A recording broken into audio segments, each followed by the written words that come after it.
before. He got me all in my feelings, now he got you all in yours. Ooh, yeah.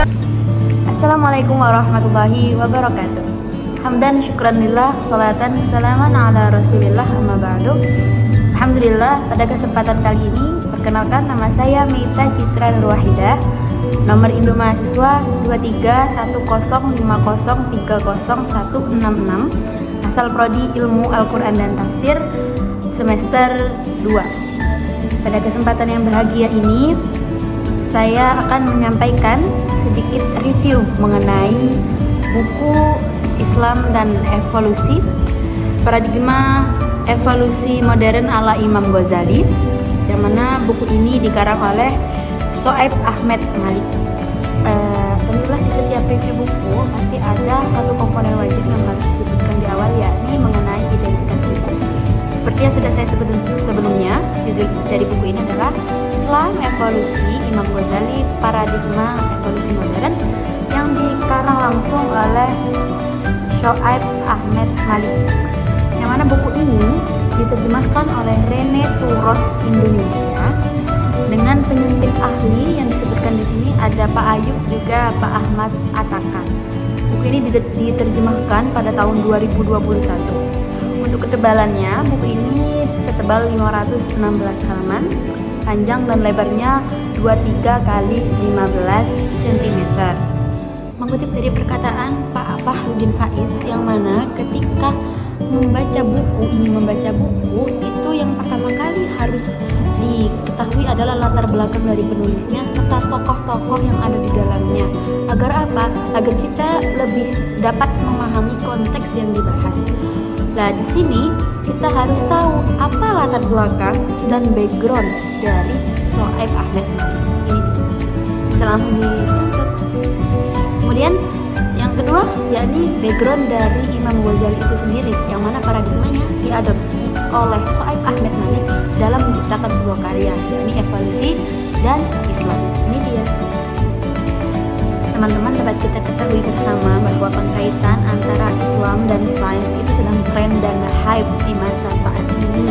Hal ini juga terjadi pada teori evolusi, yang mana pengaitan antara Islam dengan teori evolusi itu sangat-sangat kontroversial.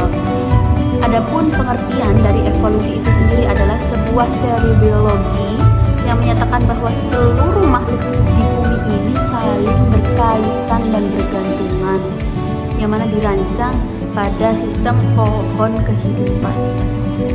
Definisi ini mengundang banyak masalah dan juga pertentangan. Antara lain, yang pertama adalah menentang desain evolusi, menentang desain yang seolah-olah dalam evolusi secara ilmiah dijelaskan asal-usul manusia, yang seakan-akan ini menyampingkan entitas Tuhan sebagai pencipta asal-usul makhluk hidup, especially manusia. Yang kedua adalah evolusi berpeluang untuk mematahkan takdir. Yang ketiga, ada evolusi berpeluang untuk mematahkan teologi. Yang keempat, evolusi seolah-olah mengatakan bahwa Tuhan mendukung adanya kejahatan. Bagaimana tidak? Dalam teori evolusi ada kepunahan, ada kekerasan pada hewan. Itu seolah-olah mengatakan bahwa Tuhan ini melakukan kejahatan. Dan yang terakhir adalah evolusi menantang apa yang telah dijabarkan dalam Al-Quran, seperti penciptaan Adam dan Hawa, yang itu ya memang kontroversial. Maka dari itu, dari hal-hal di atas yang telah saya terangkan, Shoaib Ahmad Malik mencoba meluruskan dengan menciptakan buku Evolusi Islam dan Evolusi, yang mana di dalam sini juga dijelaskan bahwa tujuan beliau adalah yang pertama mengklarifikasi apa-apa yang sudah dipertentangkan di awal tadi. Yang kedua adalah membentuk pemikiran yang sistematis mengenai teori evolusi itu sendiri. Yang ketiga adalah menyusupi atau melihat evolusi ini dari kacamata teologi, yang mana beliau sendiri secara gamblang menyebutkan bahwa beliau berasal dari Asy'ariyah. Makanya beliau mengadopsi pemikiran dari Al-Ghazali untuk masuk di dalam karyanya.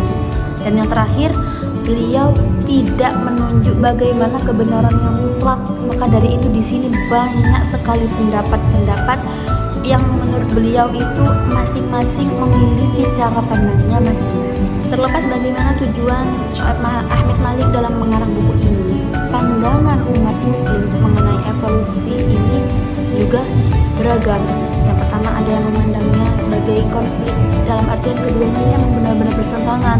Ada yang memandang bahwa keduanya ini independen, dalam artian ya keduanya benar di kubunya masing-masing. Dan ketiga, keduanya ini bisa didialogkan atau bahkan bisa diintegrasikan, diinterpretasikan. Secara garis besar, Syuaib Ahmed Malik membagi pembahasan evolusi dalam bukunya menjadi 4 bagian. Bagian yang pertama ini melihat evolusi dari sudut pandang saintifis, yang mana di dalamnya menerangkan pengertian sains mengenai evolusi itu sendiri. Terus apa yang harus kita ketahui sebelum belajar evolusi, yakni ada genotip dan fenotip. Terus apa yang harus kita bedakan antara proses evolusi dengan pola evolusi. Untuk proses evolusi ini berhubungan dengan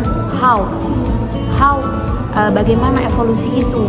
Yang untuk pola evolusi, yakni what the meaning of evolusi, seperti itu. Pada bagian satu ini dilanjut dengan pandangan umat Kristiani terhadap evolusi itu sendiri. Juga di sini disertai dengan bukti-bukti adanya evolusi menurut sains, dan juga ada kritik-kritik mengenai evolusi menurut pandangan sains. Lanjut pada bagian yang kedua, ada 2 bab, yakni ada bab 3 dan ada bab 4, di mana di bab 3 ini membahas mengenai bagaimana sudut pandang Al-Quran melihat evolusi itu sendiri, jadi mengenai ayat-ayatnya, dan juga disertai dengan komentar-komentar para tokoh mengenai evolusi dari segi teologi dari Islam itu sendiri. Kemudian dilanjut pada bab 4. Bab 4 ini lebih pada bagaimana sikap tokoh-tokoh itu terhadap evolusi, apakah menolak ataukah menerima evolusi itu sendiri. Dan di dalamnya juga diklasifikasikan dalam 4 bagian. Yang pertama ada kreasionisme, yakni ya semuanya ini diciptakan oleh Tuhan dalam artian menolak evolusi. Yang kedua ada menerima evolusi dengan mengecualikan ajaran manusia. Jadi manusia ini bukan termasuk bagian dari evolusi, seperti itu.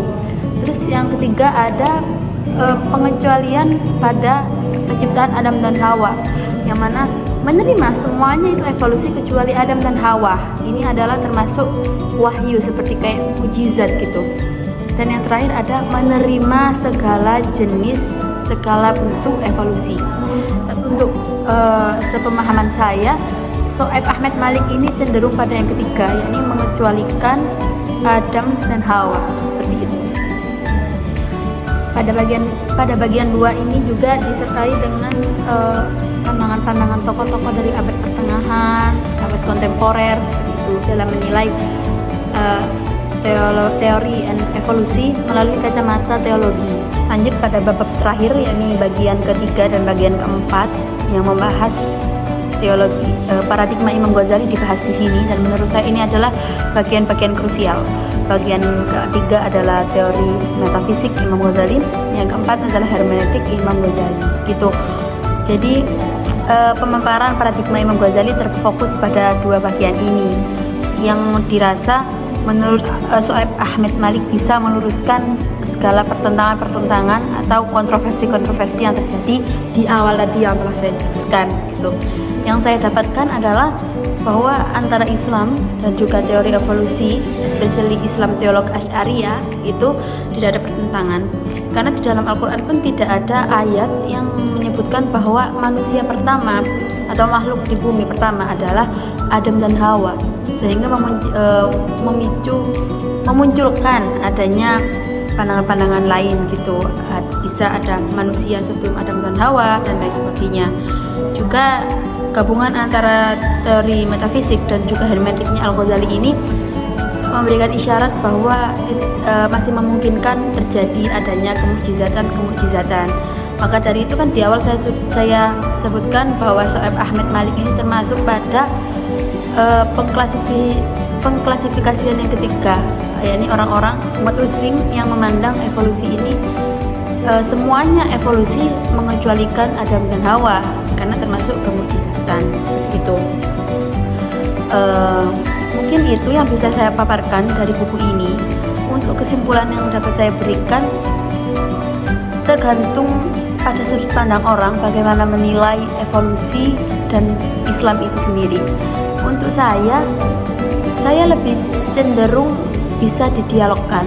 Untuk melangkah ke integrasi dan interkoneksinya, saya belum mendapatkan titik poinnya. Tapi saya juga tidak mengkonflikkan keduanya, dalam artian semuanya memiliki kredibilitas untuk dibilang benar di masing-masing bidangnya. Cukup sekian, akhir kata, billahi taufiq wal hidayah. Wassalamualaikum warahmatullahi wabarakatuh.